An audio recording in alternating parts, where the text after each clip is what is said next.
Your thoughts aren't always yours. Edgar Cayce, the sleeping prophet whose readings diagnosed illnesses and peered into past lives while in deep trance, revealed something that shatters our assumption about the privacy of our own minds. We're constantly broadcasting and receiving thoughts from invisible dimensions, absorbing mental patterns from people we've never met, and mistaking borrowed consciousness for our own inner voice.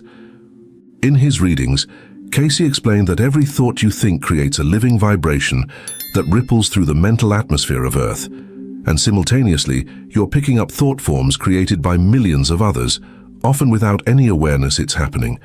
This isn't metaphor or mystical poetry.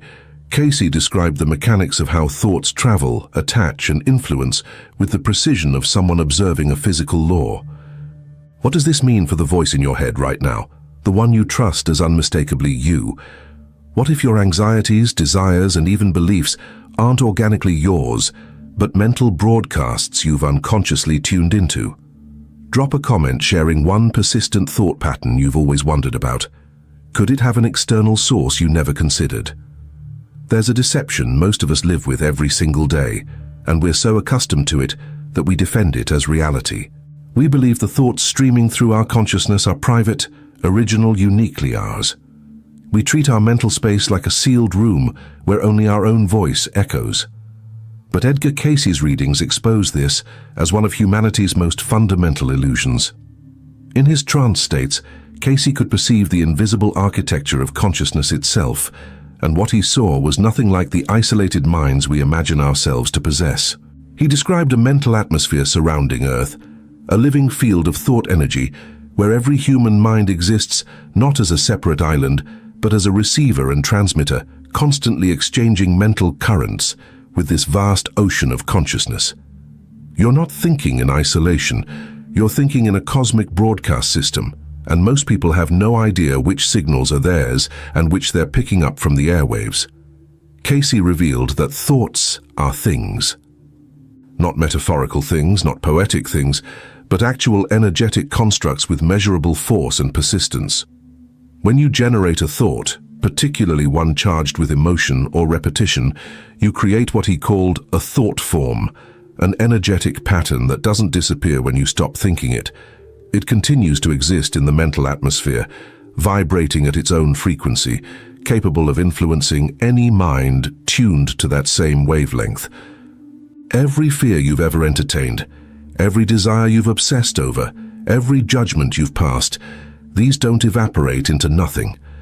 They become part of the mental environment, floating in the collective consciousness, waiting to be absorbed by someone else whose mental state resonates with that frequency. This is where it gets unsettling. Cayce explained that most people are completely unconscious receivers. Your mind, when undisciplined and unfocused, acts like a radio stuck on scan mode, automatically latching onto whatever signal comes through strongest. If you're in a state of fear, you become a magnet for every fearful thought form circulating in the mental atmosphere.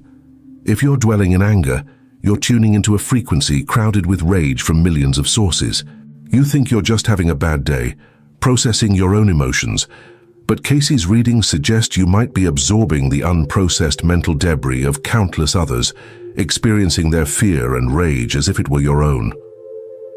Consider the thoughts that plague you most persistently, the anxiety that spirals without clear origin, the sudden waves of inadequacy that don't match your actual circumstances, the intrusive thoughts that feel foreign to your nature. What if these aren't emerging from your own psychology, but are thought forms you've unknowingly picked up from the collective mental atmosphere? Cayce described how souls who've recently passed, still attached to earthly consciousness, continue broadcasting their mental patterns. He spoke of how places, buildings, cities, battlefields can become saturated with dominant thought forms, so that simply being present in these locations tunes your consciousness to their stored mental patterns. You walk into a room and suddenly feel unexplained sadness. You visit a place and experience irrational anxiety. Cayce would say you're not imagining it.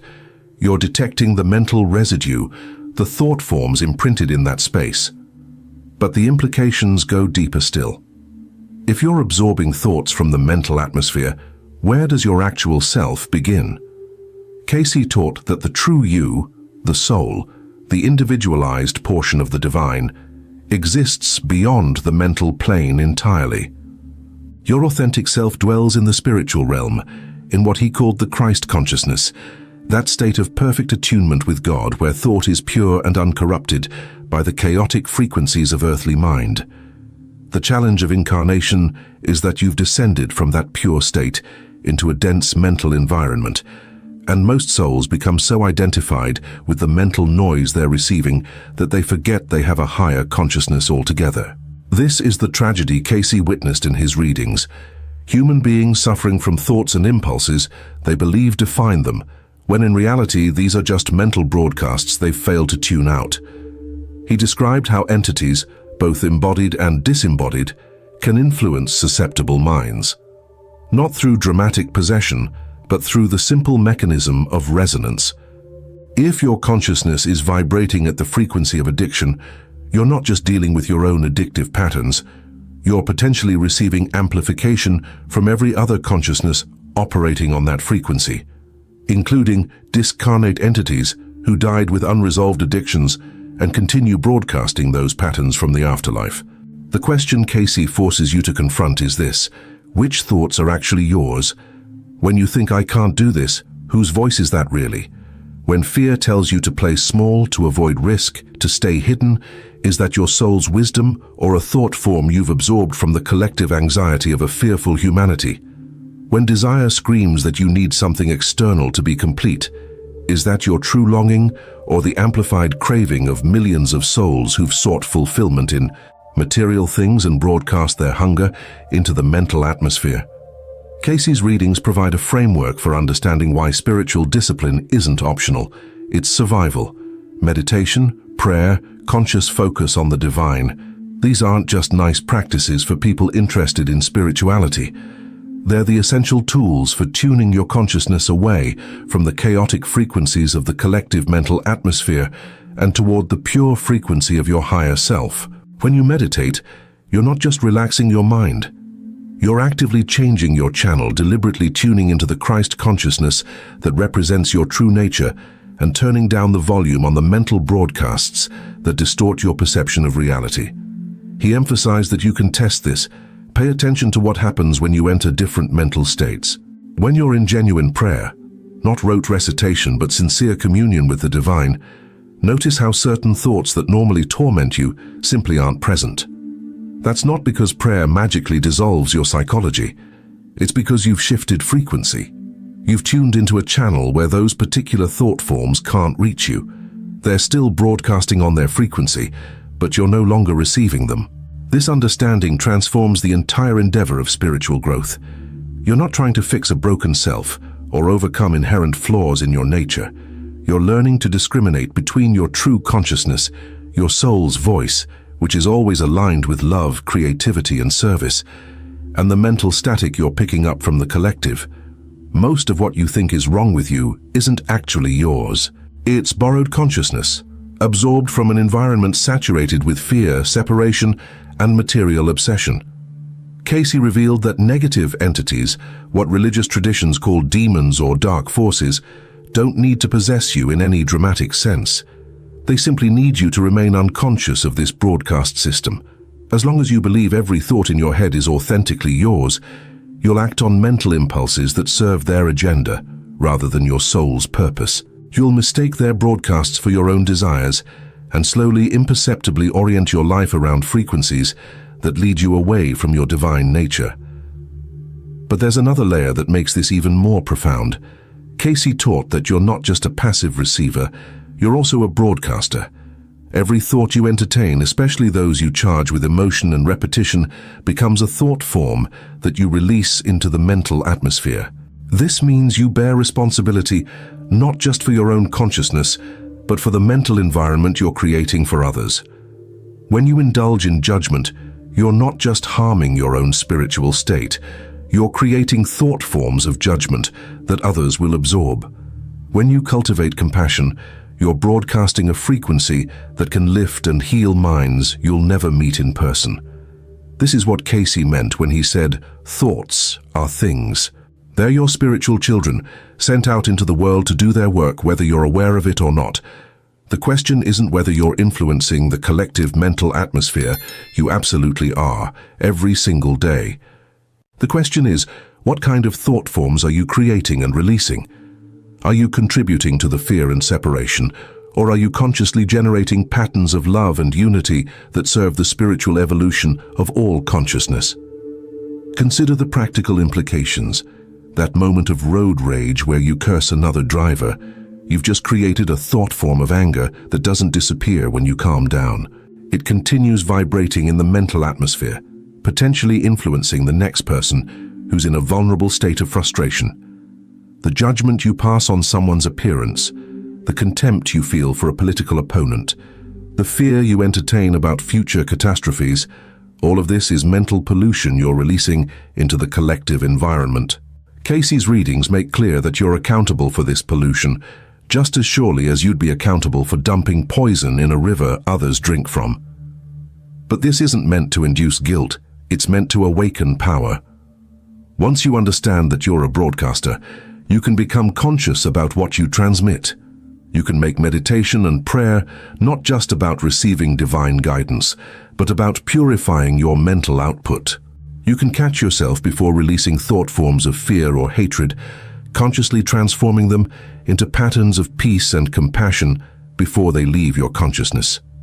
This is practical magic, real alchemy, the transformation of mental lead into spiritual gold.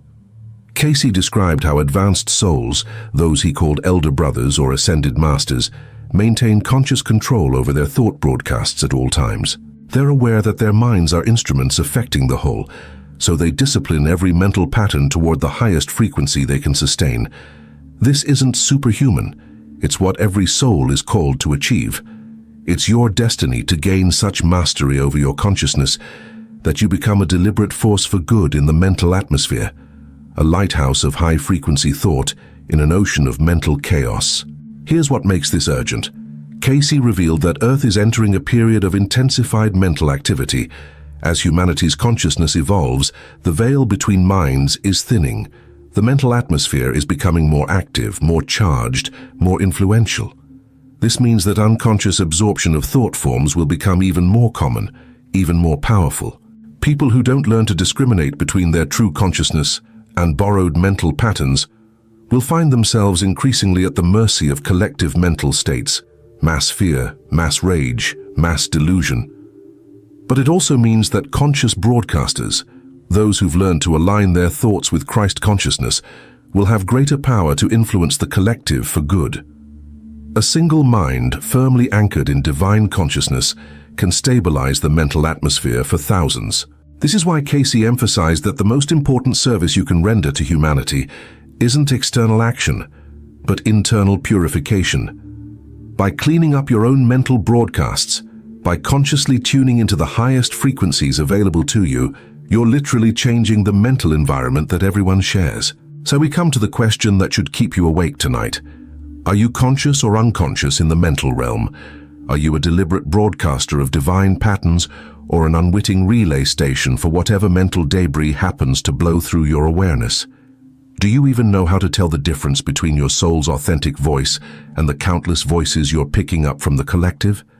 Because until you learn this discernment, you're not living your own life. You're acting out mental scripts written by forces you can't perceive, authored by consciousness you've never met, broadcast from sources you never consciously chose to tune into. The spiritual work Casey calls you to isn't about acquiring new knowledge or achieving special states. It's about waking up to what's already happening in your consciousness and taking responsibility for it.